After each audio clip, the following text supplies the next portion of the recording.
Hi, this is Mark Arnold with another episode of Fun Ideas Podcast. And today we have two special guests. We are going to talk about Howard the Duck, of all things. But that's my choice. This is, it's not like it's been foisted on me. I'm a big fan. And so with us today, we have Derek McCaw. How are you?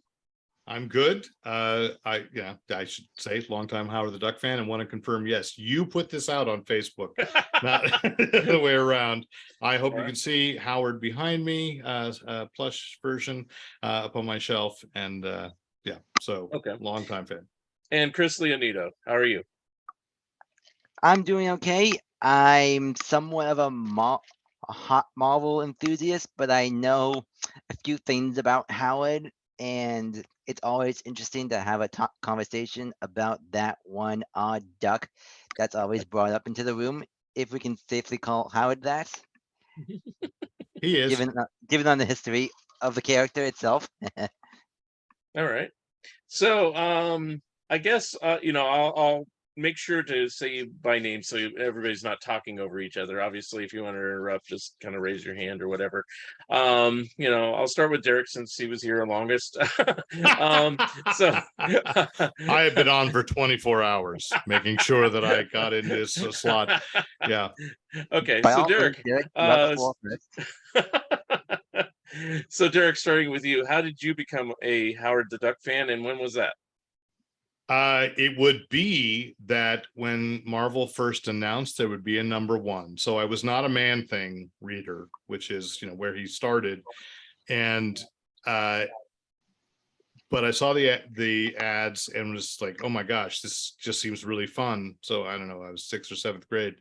And of course, #1 is infamously like the speculators, before there really was a speculator market, the speculators still found it. It got bought up. It was impossible to find. I did not get an issue until #4. And so it was like the holy grail when I was a senior in high school and could actually drive myself to the comic shop, find one where I could also afford to buy #1, #2, and #3. But I had everything from 4 forward up to that point. There was a Slurpee cup. And there was a glass from 7-Eleven as well. So I had both of those. I think I still have the Slurpee cup. I don't know where the glass is.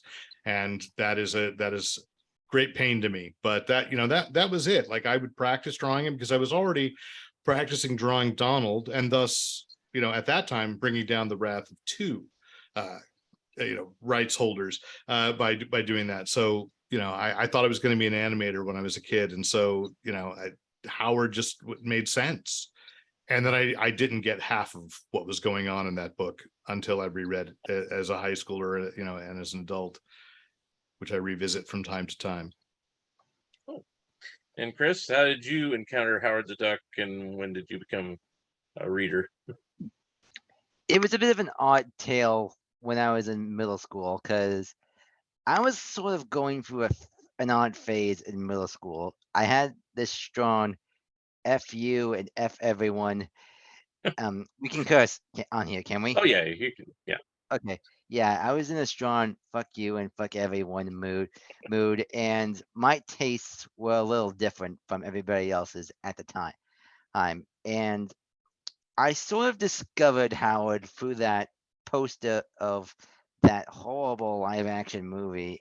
But when I was told it was based off of a comic, I was a little curious, and I sort of dug myself into it, and I found myself interested in it.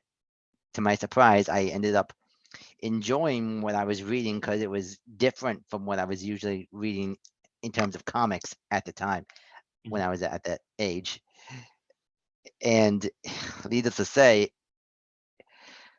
it's one of those rare times where I would say the comics are better when it comes to the film in Howard's case. Yeah. I think everybody says that.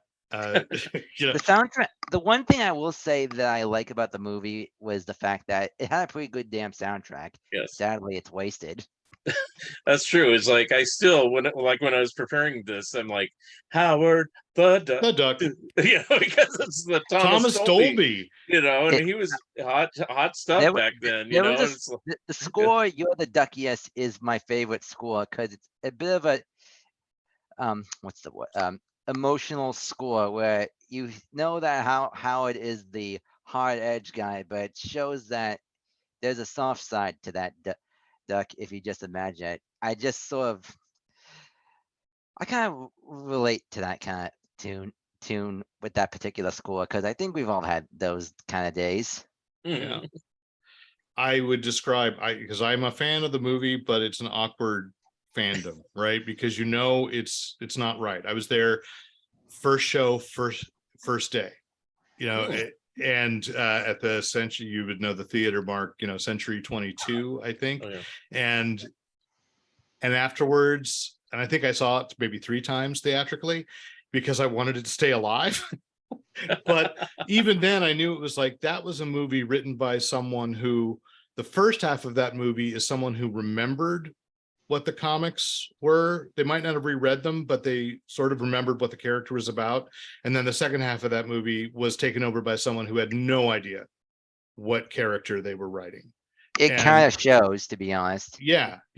And but I mean, to the point, like I went to an Into the Woods reunion in Costa Mesa and met Chip Zien, who voiced Howard in the movie. And I think I almost, embarrassingly enough, like maybe knocked him over in the opportunity to get a picture with him and his autograph on my Blu-ray of Into the Woods. I mean, I wasn't totally crass, but but I do have the Steelbook of Howard the Duck as well, so I don't know why I haven't made my wife watch it.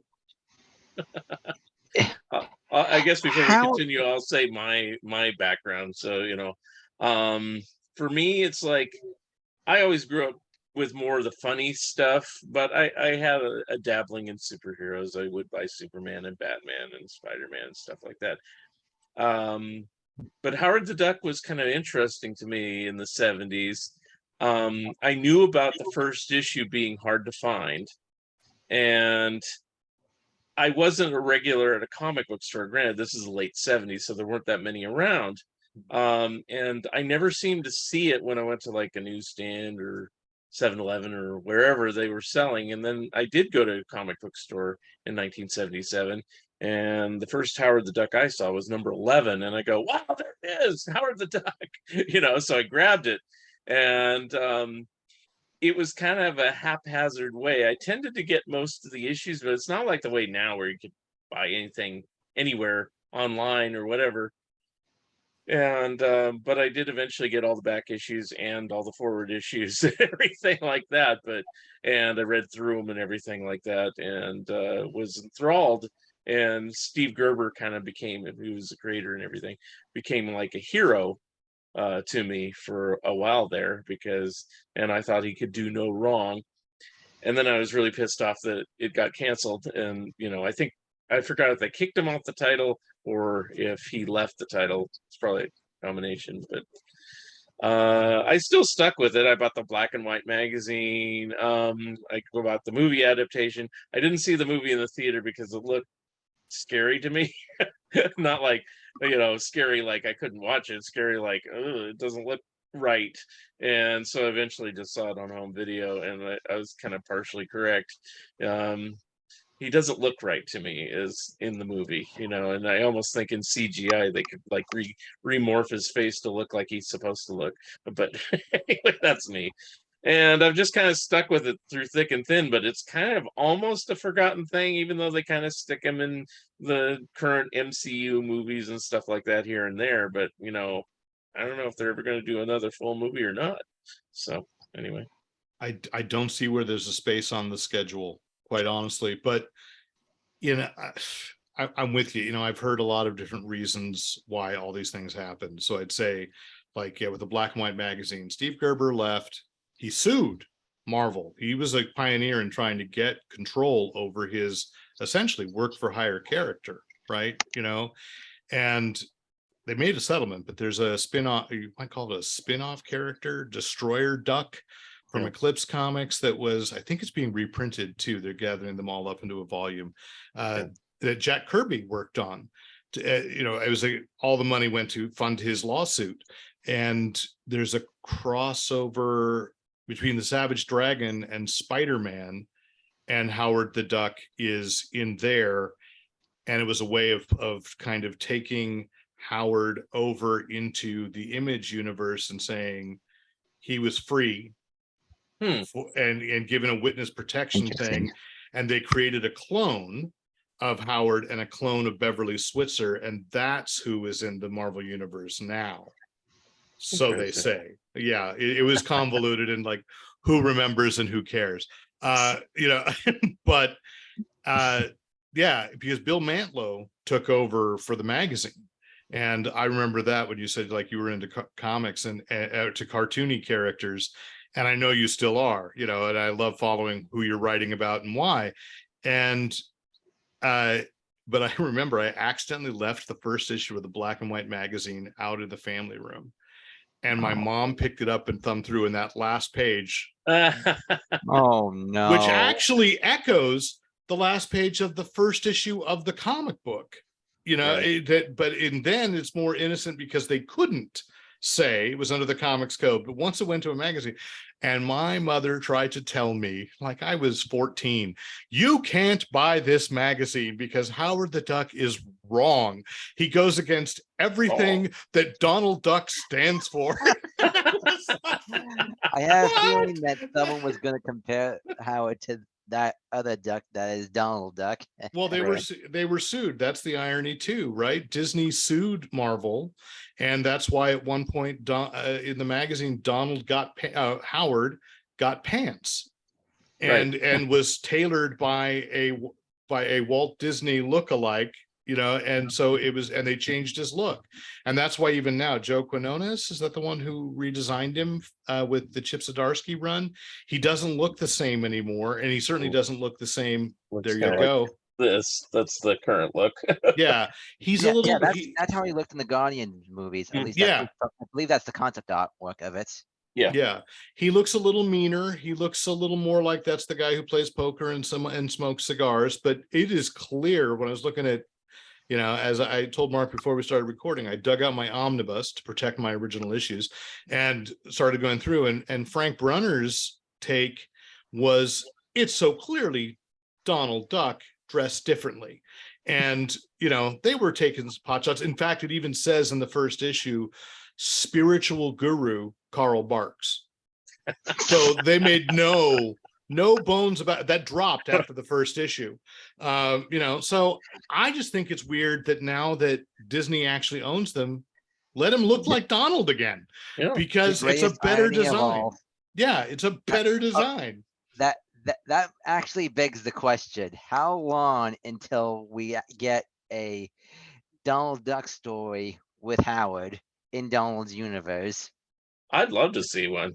The Duckverse. Yeah, which I think I heard somebody say it was Don Rosa. That's probably never going to happen. I mean, they've already sort of just brought Darkwing Duck and DuckTales together with that 2017 DuckTales show. So I personally don't see anything wrong with putting Howard and Donald in the same picture in the comics. This is the first moment it's occurred to me on my podcast. We talked one episode about those Disney 100 alternate variant covers of Spider-Man, where it's classic Marvel covers recreated with the Duckburg heroes. You could recreate that. I mean, that is an iconic #1 with Bev and the Red Sonja like chainmail and Howard with the sword, and put Donald in on that, and it would. I don't know. It'd be kind of fun. And but I just asked my retailer yesterday, like, do you know what covers are coming? And I said they don't even tell us. We don't know how to order ahead. We don't know what they're going to be. We know that there's a Ms. Marvel or a Captain Marvel and Captain Marvel and a Ms. Marvel cover coming in June and July, or this is June, July and August.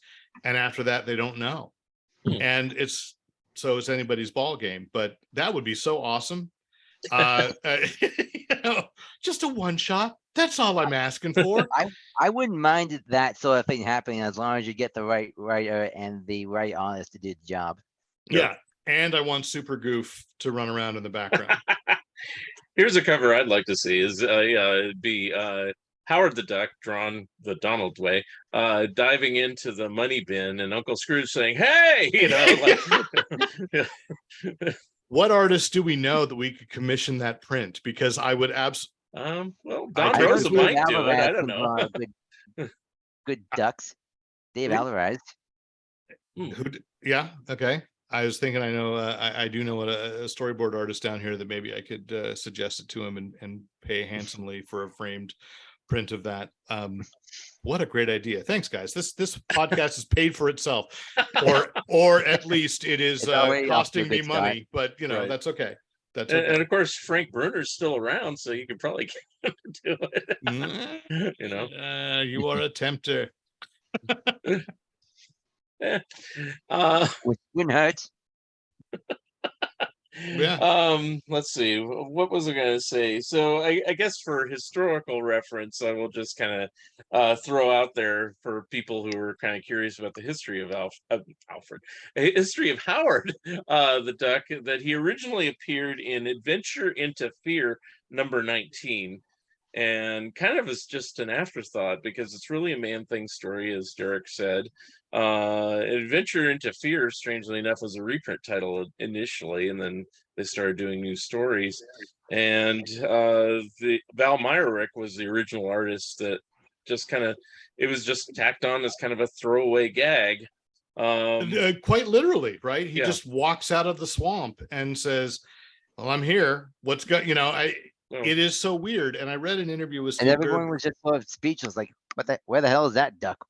Yeah, from? no, exactly. And Steve Gerber just thought it'd be funny to have a cigar smoking duck walk in.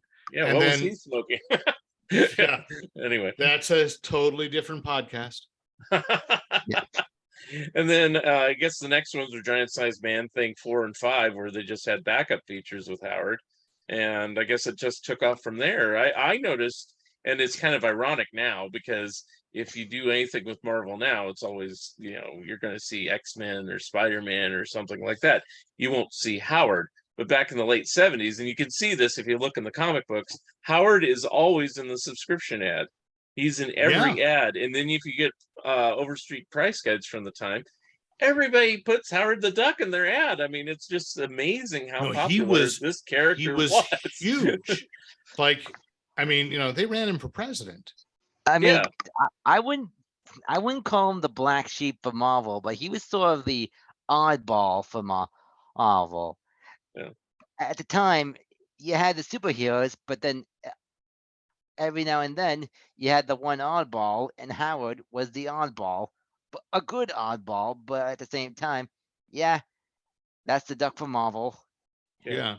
It was the rise of horror comics too, and then that's why he was in Man-Thing. And we should mention, between 4 and 5, he actually is in Man-Thing number 1, and steps off or falls off of a dimensional stairway, and they think he's dead, and then lands in Cleveland. So maybe, did I just lose you, every Cleveland listener you have? But it was so, like I said, I was a kid, totally aware it was coming, because everybody was talking about it. And I can remember also, when the Dungeons and Dragons miniatures started, there was also a Quack Pack, which basically stole the Kill Mallard model that he used, and they called it something else. They called it Duck Rogers, but it was that Kill Mallard from, he has a nightmare sequence in the 2nd issue, I think. And then they also had the barbarian look. And so, that's, it was big enough that hobby shops were offering you lead miniatures to paint of him. I think I still have one of them, and I wish I had a button for his campaign. Dang it, Mark. Get down, America. You get down from a duck. I didn't have one at the time. I wanted one at the time. But these are the days before eBay. But when eBay came around, I started snapping up as many comic book related buttons that I could find, because I don't know if you remember, either of you, the Wild West days, I call it, of eBay, where people didn't know what things really were worth. And so they throw something out there, Howard the Duck button for 50 cents, minimum bid or something. And you just waited because people didn't know how to snipe each other yet. And you get maybe for 50 cents or $1. And it's like, yeah, that's my price. That's a reasonable deal for a bet. Yeah. Or you'd get, I was, if either of you probably maybe not know that I published the 2-volume history of Cracked magazine. Well, prior to that, I never was a huge Cracked fan, but I just said, hey, I could get the back issues now because I never see them in stores, and people would sell like big lots of them, like 50 copies, 50 issues, just buck, $5. It's like, all right, I'm sold, and that's how I filled out things. So I'd buy buttons of various different things, and Howard was one of them. All right. And I don't know how much it's worth now. I guess it's hard to find now, correct? I don't know. Honestly, I've never looked, because it's one of those things I think you can appreciate too, is like I now that I'm like stable house, I'm not, I can afford to get stuff, and it's more like I just want to hunt. I don't want to go on eBay. I want to, okay. That I spend time, I run a site called Fanboy Planet. That's my podcast as well. And so when I go to conventions, it's often to cover things. And then I always have like 3 or 4 hours where there's no panel I want to see. There's no interview I have lined up. So I'm going to go to the dealers, and I'm hard pressed to find what weird out of the way thing am I going to look for so that it takes up my time. Stuff like that I never saw in the stores. I never saw, anywhere, it's like in mail order ads or anything back in the pre-eBay days. I think so. eBay was the first time I saw it, and I said, "Well, that's cool. I'll get it now." It's like I'm not gonna stop the podcast cold to look at it and do it. Tend to have. Go ahead. Sorry. Video game conventions that I've been to tend to have some oddball stuff here and there. Normally, you find a rare, like say 70s figure of a Marvel superhero, but I never saw any Howard pins. Yeah. They are always looking for the Howard pins at the conventions I'm at. So that pretty much sells it to you that kind of begs the questions: how many pins were produced? Yeah, I don't know. Yeah, and I think that's the only merchandise other than what you said, Derek, the Slurpee cup and the glass. Was there a glass? There was a glass, because there were 6 glass Slurpee, or Slurpee glasses. It was a Spider-Man, of course. I think there was a Fantastic Four. I had all of them. I did see the Spider-Man glass at a ridiculously high price because it was still in its box. I don't remember the price number though, but it was expensive. Maybe this podcast will be listened to by somebody at Disney, and they'll realize that we want a reproduction of the button, and they will market it for $50, out of pewter, and they'll sell it at California Adventure exclusively. I don't know. That'd be interesting. I would buy that, actually. Have you ridden Mission Breakout? Because the cage, that's the Guardians of the Galaxy ride at California Adventure. I have not. Howard has escaped the cage. There's a note that like this duck escaped. He doesn't actually appear in the ride, but they have a spot where he had been held by the collector and acknowledge it. So I haven't been to Disney in ages, but at least it's nice that they have somehow acknowledged Howard's existence in the park. The Imagineers who built that, they were hardcore Marvel fans. They knew. Joe Rohde, props to those guys for it. Yeah, absolutely. They knew what they were doing. They even have Kirby Crackle there, and most people look and go, "Why is there purple paint on the ground?" And then those of us who know go, "Oh, you tried to make Kirby Crackle a real thing. That's kind of cool," So. Interesting. Yeah. I forgot which one of you mentioned. It's like they tried weird things in the 70s. But the other thing was. And then Howard ended up being in there is Crazy Magazine, which had its own set of weird characters, like the Nebbish, which was like he looked kind of like the Shadow, but with a bigger nose or something like that. And then later Obnoxio the Clown, which has appeared off and on, just like Howard, in weird oddball places. Like there's even a little figurine of him at one point, and he's that's appeared in another the thing for me to look X-Men. for. He's appeared in weird spots. I think in one of the it wasn't the Secret Wars, but one of the more recent Marvel Universe things where they kind of turned the whole Marvel Universe upside down. Oh yeah, Obnoxio no, was there. it was Yeah. somewhere in the Secret Was Wars. it the Secret Wars? Okay, all right. And Howard Been was, years. Probably was. and there was a weird team book that Howard showed up in. He was teamed with Yocasta, I think it was Yocasta, or no, a female recorder, something like that. And it was with mutant kids. And like they were stuck traveling from planet to planet. They were kind of lost in space, and I can't remember what the name of it was. It might have been Runaways before Runaways actually became a solid concept. But I think it was like 6 or 7 issues.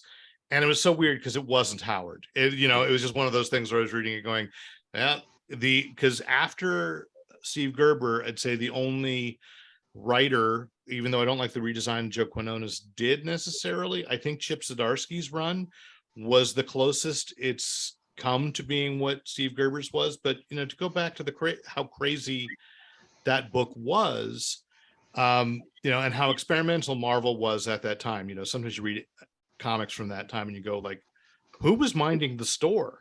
Like, did Stan Lee know that the son of Satan was literally the son of actual Satan? And, and that was a regular ongoing book, which, and I bring up because at one point, Howard in the run, I believe it's number 13, is possessed by the son of Satan. Yeah. And it's historic for those who don't know. It's also the first comic book appearance of Kiss. They are projected out of Winda Wester's imagination, and they tell him to kiss it. Whatever that meant. I didn't know, but I loved it. I was just like, Kiss, what are they doing in this comic book? Yeah. And that predates their Marvel Super Special. So he had some really weird crossovers in his own book that were great. And it was when he went to other places, because there's a Marvel team up with him. And Paul Kupperberg, who created Obnoxio the Clown, was the person who did the last issue of the I shouldn't say the original run, because it was like Steve Gerber went to 31. It was canceled for like 4 or 5 years. 32 came out. And then in the early 90s, 33 came out. And that was written and drawn by Paul Kupperberg. Right. About the same time they did the Obnoxio the Clown special. Right. And then later, which this is a question for both of you, is like, Howard appeared in a few issues of Sensational She-Hulk, which of course is now a TV series on Disney Plus. So do either of you think that might be a possibility that Howard might make a cameo on that show? Is that show still is that show still happening, or did they cancel it? I don't know. Nothing's ever canceled with the Marvel Cinematic Universe. They just haven't announced solidly when the second season goes into production. Yeah. So, if you want to go to tangent, I'm pretty sure that Jennifer Walters will show up in that new Daredevil series, since they were established, but she probably won't break the fourth wall there. Yeah. I think it did well. They said there would be a second season. It's just, everything's up in the air right now. We're recording this in the middle of the WGA strike, so everything's suspended. That's true. Yeah. We are the writers are striking, so as of now, it sounds like She-Hulk's second season is up in the air, as you said, but it's also up in the air if Howard is going to show up in it. Yeah. Do you think it's likely? Do you think, or is that time it's passed? Because it's been a number of years, but then stranger things have happened. So I would say a 50% chance that it may happen, or it may not happen. We just have to wait and see where this goes, because all I can assume is that they will probably subtly reference the character in a very subtle way. They say, hey, he's still around, but he's not showing up yet. Yeah, he was in the first season of What If, too, right? Oh, so they had the animated version, because I bought that action figure. Because got to have everything, Howard, that I can find. There's not much. There's really not much. You're right. Like even this, the plush one behind me was at California Adventure when you came out of Mission Breakout in the gift shop. They had Cosmo the I dog, know that and Howard the Duck. Howard has showed up in the Guardians of Galaxy movies. He's Yeah. even in the third one, but Mhm. it's just that I would assume that if you're gonna do like say a new Howard TV show or even a feature film at this point, you gotta make it fully animated because let's just say the live action one last time, it was not the best idea. Yeah. No, and with the Spider-Verse movies proving audiences will accept like any kind of art style. So could you imagine just bringing a Frank Brunner or Gene Colan style to animation and recreate some of, or update obviously some of those stories? But I mean, and you've got to have the satire, right? Because that's what Steve Gerber was about. He was writing about, it's kind of like Mark Russell now. He was writing about the things that kept him up at night, and I was rereading the first issue again today and thinking he's going up against a wizard pro rata who believes that the entire universe revolves around accounting. And if that is not still true about the real world, I don't know what is.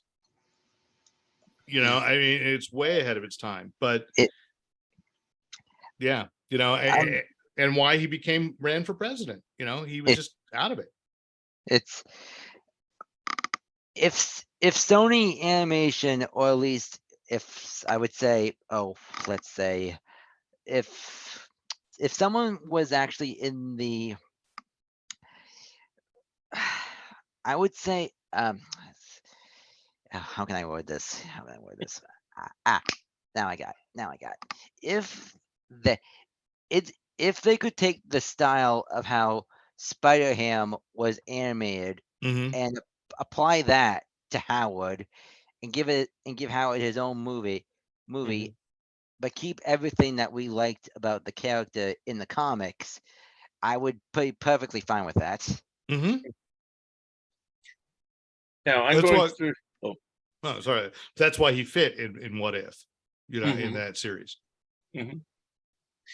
Now I'm going through just reading what Wikipedia says, and it's a very lengthy article on Wikipedia, which actually is good because I had forgotten some of this stuff. It says Howard made a cameo appearance in Ultimate Spider-Man, which I didn't Oh know. yeah. Oh, I I didn't know think that. if I actually know about that one. If I'm not mistaken, in the show, Howard was in a bubble and he mentions Quack Fu. And then let's see, it says that he was in Hulk and the Agents of Smash episode. Wow. Yeah, I didn't Oh, watch any of those shows, so I I missed never a lot saw of it. Howard. Yeah. okay. And then one of the Guardians of the Galaxy cartoons. Mm-hmm. and That I saw. and then it says this, which I didn't know. Hulu intended to air a Howard the Duck animated series written and executive produced by Kevin But Smith and Dave Willis, which I would have did know that. led up to a crossover episode involving MODOK, Hitmonkey, Tigra, and Dazzler called The Offenders. However, in January 2020, it was announced that Howard the Duck series was canceled. So here we are. So Everything outside of MODOK I and actually and was looking Hitmonkey was forward to canceled. that, to be honest. what was that? I'm sorry. I would say everything outside of so Hitmonkey's on Hulu. The first season of MODOK exists, but it was really the collapse of Marvel Television as a difference, between Marvel Studios and Marvel Television as a separate thing. And I remember I was strangely excited that Kevin Smith was attached to the animated series. I don't know how much I would have loved The Offenders, but whatever. I was willing to give anything a chance. But I also kind of felt then like it was a long shot, And when you've seen Hitmonkey and MODOK, they're not bad, but they're almost too quirky for a Hulu audience. It's I would say that in terms of losing the Howard show for Hulu, I honestly don't know where it could have gone, to be perfectly honest. It could have gone south perfectly, or it could have gone south poorly. Mhm. But it's like you said, it's the audiences for that monkey thing were sort of questionable, but at the same time, which also kind of begs the question, what kind of audience is made for Howard anyways? A discerning one. Yes. It Now, never hurts to ask the important questions when it comes to entertainment. Yeah. well, here's an interesting thing, but I'll say it in a minute. Now, I did not see Guardians of the Galaxy Volume 3. It says here that he was in it. Was Yes. it a good cameo, a big cameo, or It's just a kind of there? cameo. I mean, they're Okay. always this like I never saw it. Okay. it's one of those that you see, it's not a blink you miss, and I think he speaks. And I'm trying to remember the context of it. I was just excited, Okay. every time he appeared. And when he appeared in the first one, when they Yeah. showed him in the cell, I was like, oh my God, is Howard going to speak? And then in the post-credit scene, he does. Right. But I'll be honest, I'm not sure nobody asked my opinion, right? Seth Green is the voice. It's interesting, but it's just, Yeah. again, it doesn't feel like it quite gets who Howard really, was in the comics. But I'm then I think about it like, I don't know what he should sound like not like Donald, Right. but I don't know if you've had this thing when you read a Carl Barks comic, like I realized that Mickey and Donald, when I read the comics, never sound in my head like they do on the cartoons. Right. Because that would be annoying. Only Goofy sounds like Goofy, but Mickey and Donald speak like just heroic characters or normal people in my head, So I don't know. I don't know what that should be. I only saw the first Guardians movie, and when I was told that the cameo was unexpected, I thought someone was pulling my leg when they mentioned Howard's name. I was like, you serious? You can't be serious. The Duck's cameoing, and to my surprise, I watched the first Guardians movie in the theater with a friend, and there he was on the post-credit scene, having a drink with the collective. I just kind of wish by the third movie, since, like I said, I haven't seen it yet, that they kind of would have given him a little bit more to do than just a cameo. Like at least have Howard being the catalyst of the story. To like. They realize he's not a joiner, so he can't be a guardian. And or at least be a guardian temporarily enough. He's just the purposes of the story. It's like, and then he could quit again. He's quirky, and I think at one point Kevin Feige said they had other plans for him. But again, like I said, everything's been delayed. First, you had the pandemic, pushed a lot of stuff back. Production. The WGA strike is pushing back production now, so everything, most of the movies have been pushed back at least 6 months. Mm-hmm. And that's assuming we avoid a SAG strike with the actors. So that could be another. And it's not about the quality of the films. Rather, it's about trying to make sure that the films are quality. And I don't know, because I don't think that Marvel either has made much of an attempt since his appearances to tout him. Like he's around, but we're not yet at the point where they need to print the book so the title can hold on to a trademark. Again, so I don't know, but there's still love. You and I were talking earlier. There's a documentary being made about the movie. Now, it's in post-production. It's called Howard the Doc, or How I Learned to Stop Hating and Quacking, something like that. It's full of puns. But I think it's, and it's interviewing fans. Like, why do people like the character? Why do people like the movie still? Because there are fans. It's not just me as a lone weirdo. There are people that genuinely like the movie, and I mean, it's quirky. But even the movie was made just so that George Lucas could prove the technology was viable to do the suit. Mm-hmm. Even though they went with a suit, I just wish that they would have made Howard look more like a duck rather than a uncanny valley looking thing, even before computer generated standards. Yeah. Because that outfit, early Uncanny Valley as a textbook example before computers, Right. if I ever did see. Yeah. Yeah, I think I read, and I don't know if this is true, but that Robin Williams had been in the running to voice the character, Hmm. and because he was Really? a fan. So, I don't know if he wanted too much money. And I have a friend who was, then it was up against between him and Chip Scene for the final voicing. But again, that could be like somebody after the fact, as often happens, right? They said Right.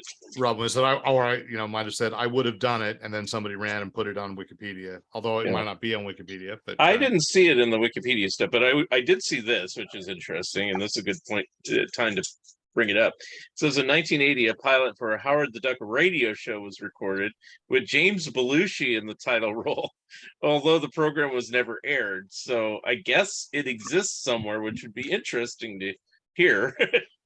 oh my gosh, well now I- I've got something to do. To Now hunt I for. wonder if that still exists, though. Yeah. But I mean, again, to how popular it was. There was a newspaper strip, and that was Yeah. no small thing. Yeah. To have a newspaper strip. 2 years, 3 years. Gene see. Colan drew it, I think, and then Let's see. Kupperberg took over. Oh, it wasn't as long as you think.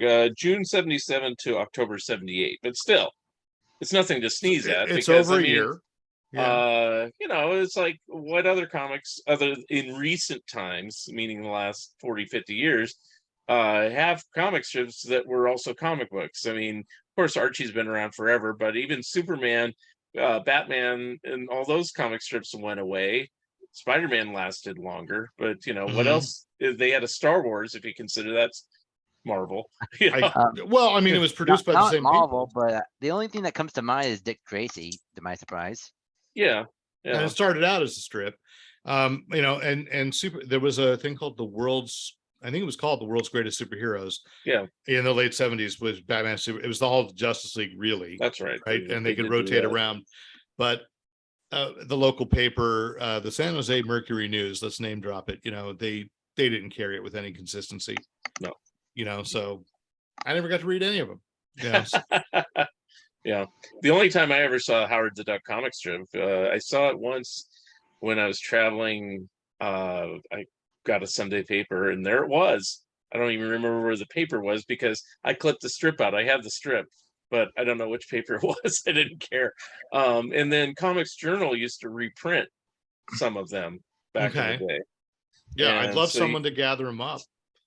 But before they actually even released the comics in a rather big bundle, I read the comics through online methods because, hey, I was a teenager at the time and I needed a quicker option rather than cough up the money to pay for a very hard to find comic strip that no one was gonna reprint anytime soon. right. Yeah. And was all of the newspaper strips available online to your knowledge, or no? There is one comic place, but I think they only take the stuff that's in books. So I would say no. I wouldn't. This would require me to do some digging. Yeah. I bet there's someone somewhere that probably has copies of all of them. Oh or no, something like there's that. there's an Instagram Howard the Duck Appreciation Society account. Yeah. And for a while they were reprinting the strips they had. And as they would find them, they would post them. But it wasn't with the consistent, and I don't think it was like in any particular sequential order. And I'm just looking. Okay, many of them are available now on the Marvel Comics Unlimited app. So it took me a while to get it, but they're there. Include one issue of the magazine. But yeah, and then but his other appearances as well, the Barbara Treasury edition, which I would guess that's one. Isn't that? Was it the Spot showed up there first because the villain of Spider-Verse, or was the Black Hole? Because I think there was a Steve Gerber joke like it was the Black Hole sucks and would draw people into it. I think it was the Black Hole. Yeah. Okay. He's very much like the Spot, but Yeah, That- yeah. So I'm just thumbing through it scrolling through to see what else Yeah. there is. So, the issues are there if somebody doesn't want to spend the $100 on the omnibus, Yeah. which is the really good stuff, and then it dribbles off. And I'm waiting for a magazine collection. Yeah. I have all those, but I'd like them to be bound in a safe, place. Yeah, I was going to say they have them in paperback collections. They don't have them in hardback omnibus collection. And you mentioned the Howard the Duck magazine #1 nudity in it. They censor it in the book.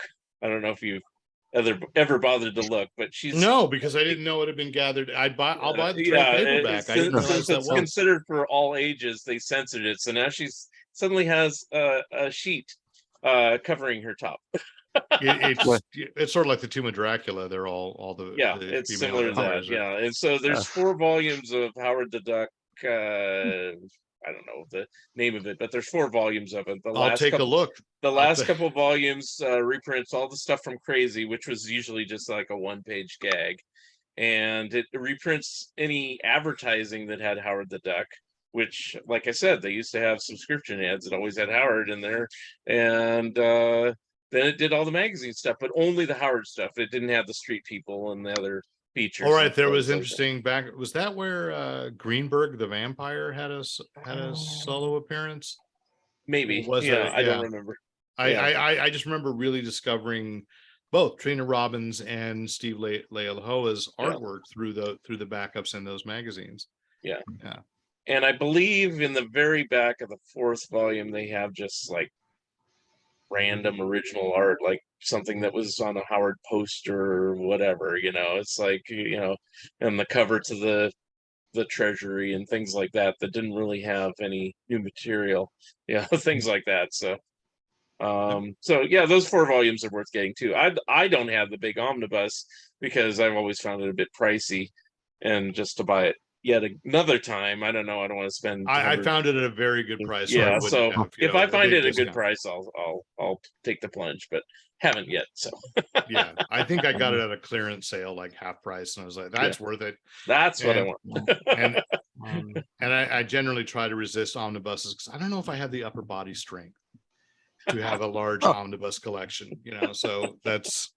Oh, I actually do have the omnibus, and I was actually able to get at a rather good deal for $25 at a comic book shop in New York City. Well, that's a better deal than I got. Yes. Yeah.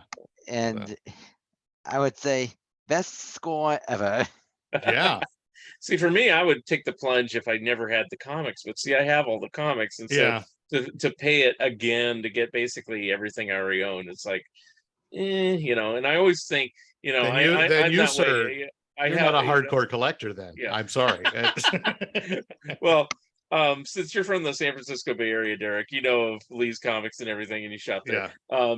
Lee and I joke around that I haven't found something for the Arnold price, and the Arnold price is like always something like incredibly below what market value and guide value is, but I occasionally succeed, so it just hasn't reached the Arnold price. $25, I will say, Chris, $25, that's the Arnold price. That's the Arnold price. Do you have like do you have a video thing that goes through like a stamp that goes the Arnold price? Yeah. Yeah, and I'll show this for an example. Is like this watch. I mean, looks pretty nice and everything. I got for $3.95. That's the Arnold price. I honestly don't know if they did give it the Arnold price. Howard was just he was just in a spot where the store was beautifully laid out, but at the same time there was a spot of comics they were trying to get rid of, to make room for the newest stuff, and it just so happened that Howard was in that box, and it was like, I guess whoever was in charge of the comic store wasn't that big into Howard. Was like, I'll get rid of it. And I was like, what? Well, that's what I'm hoping for. Because I see a lot of comic stores. Well, if they don't care about Howard, they wouldn't have ordered it in the first place, so there wouldn't be a reason to remainder it. So it's like, and that's the trouble I've had. The only time I've ever seen it, I've seen it like in regular bookstores. I've seen it at Barnes and Noble full price. Like, well, it's like, Yeah. I would safely say that they only took Howard because it was a Marvel name and they would think it would make them instant money, but to each their own. But at the same time, it's like, hey, that's one deal I'm not walking away from. I'll take That's it. why it's always worth going into a comic book store wherever you go, because you don't know. It's like, their clientele might be different. Most try to order to what they, it's not about do they personally like it, do they think it'll sell? And they could have had 3 copies of it and 2 sold, and then 1 sat there for 5 years, and they sold the 2 that they could. I don't know. The fact that I was able to score a couple of comics of Felix the Cat from Craig Yo was also a good deal too. Oh, nice. Yeah, very nice. So. Yeah, so it's like that's what I count on with Marvel stuff nowadays, because it's kind of weird, but expected. If it's not superhero, usually you have a pretty good chance of getting it a good deal, so. But stranger things have happened, because I don't consider like Kiss superheroes. In all seriousness, the whole superhero stuff has gone. Say that again. I'm sorry. Oh no, we lost him again.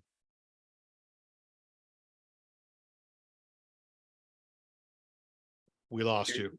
Yeah, you're kind of lagging a little bit, but anyway, I'll say what I was going to say, and then if he catches up, but I was saying Kiss I don't consider superheroes. Some may argue because they wear the suits and stuff like that, but I still don't think of them as superheroes. And but they did at the time, because remember the super special, so. they fight Mephisto and they fight Dr. Doom.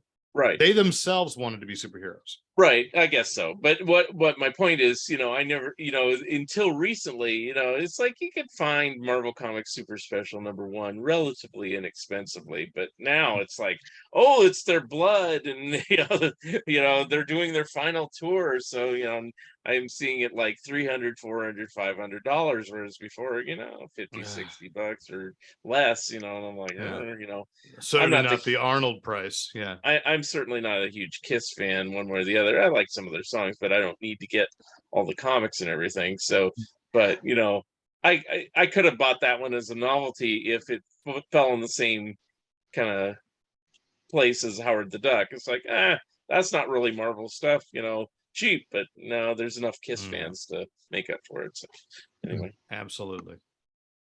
So did we lose you, Chris? You still here? Oh, okay, good. We got you. Perfect. Yeah. Okay. Say what you're going to say. Now okay. All right. That's what. Okay. That's good. Hazards of Wi-Fi and connections and all that. It's technology is a cruel mistress sometimes.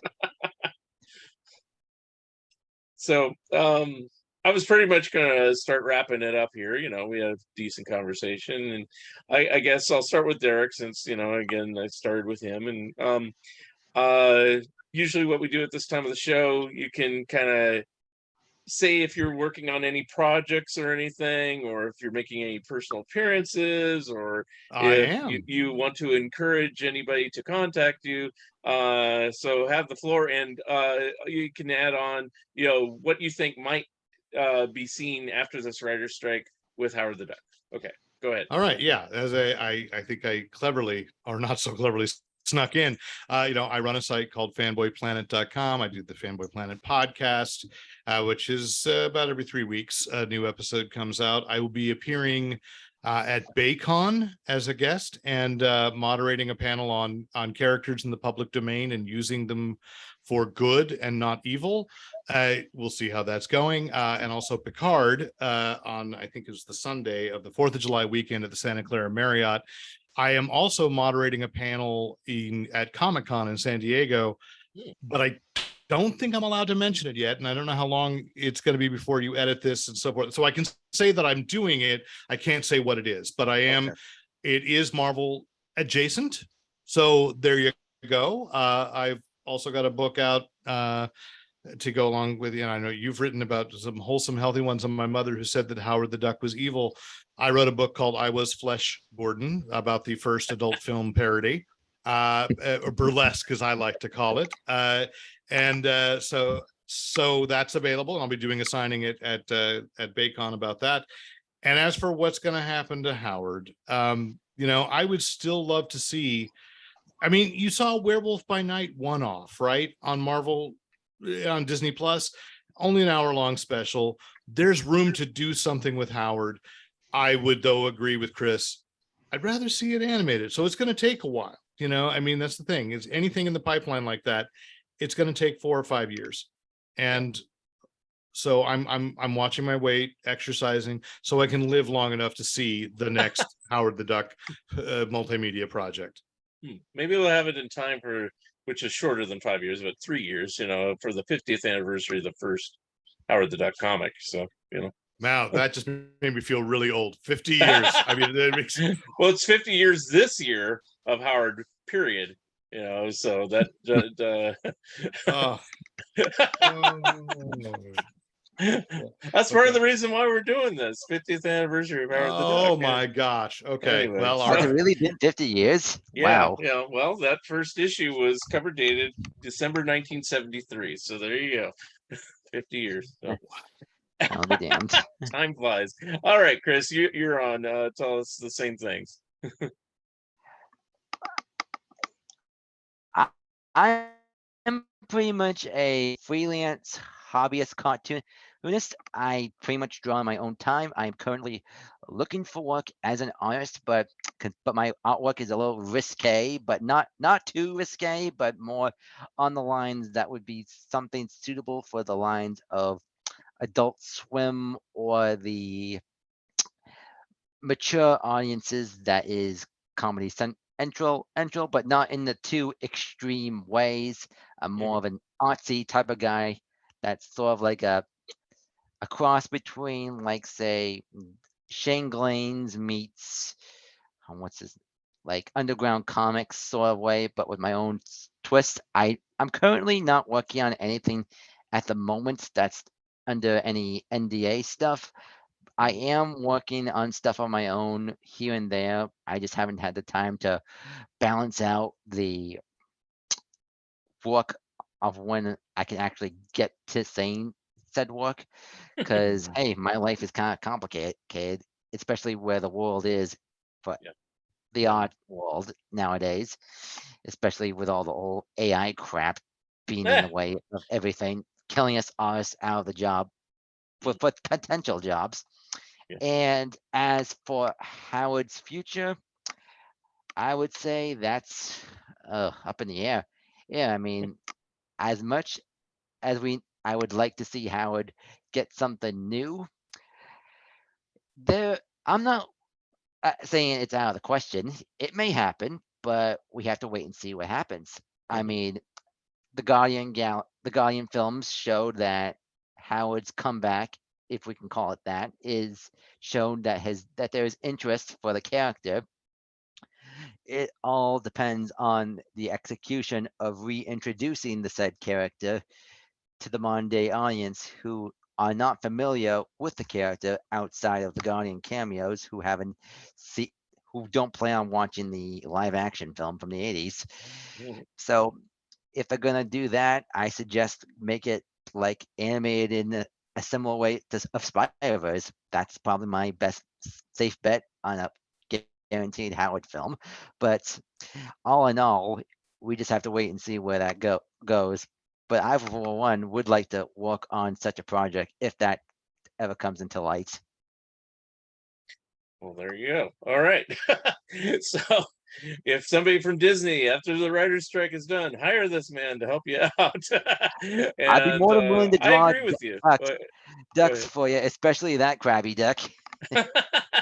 And I agree with both of you. I think an animated version is probably the way to go. I used to think, they should do another live action version with a better Howard than a guy in a costume. But, as time goes on, well, I think it probably is the reason because of the Spider-Verse movie that's probably opened the doors that I go, they can make a decent animated film that, Just get the right people on board with it, yeah, and get the right writers, and you have me sold. yeah. Just don't do a Lego version, please. Anyway, And Howard But Jack there is isn't there a smoking Lego? Wasn't there a minifig of Howard? I a don't know. mini. I I think think there was a Lego. yeah, I think it came with one of the Guardians of the Galaxy sets, and But there I have wasn't a to- movie. That's what I mean. I had a Lego no. movie. But I mean, I think they included. Yeah, no. Yeah. I'm fine, but Howard. All I right. gotta go hunt now. Thanks. All right. Well, More things to head for. I gotta get back to reworking my drawing stuff. So it was an honor to be on here, Mark. Okay. Thank Well, you it was for the an honor to invitation. have both of you, Derek and Chris, and I know it sounded awkward just to have two random people talking about Howard the Duck at the same time, but I've somehow made it work, and so have you, and I appreciate this. You did. Always And I can happy to have meet either another of you fan. back on for any other topic in the future. It's like, I'd be more than that's- willing to be interested in any other Absolutely. topic. I gotta right, say, yes. man, if you want to talk Super Goof, let's go. All Head to right. head. Super Yeah. good show. If you want to talk about adult cartoons, I'm more than the right guy for the subject. All right, sounds good too. Okay. Well, my dog's giving me grief, so I probably should wrap it up here. So right. again, thank you, Derek. Thank you, Chris, for being on the Fun Ideas podcast. This is Mark Arnold speaking, and we will see you next time. All right. Take care. Thank you.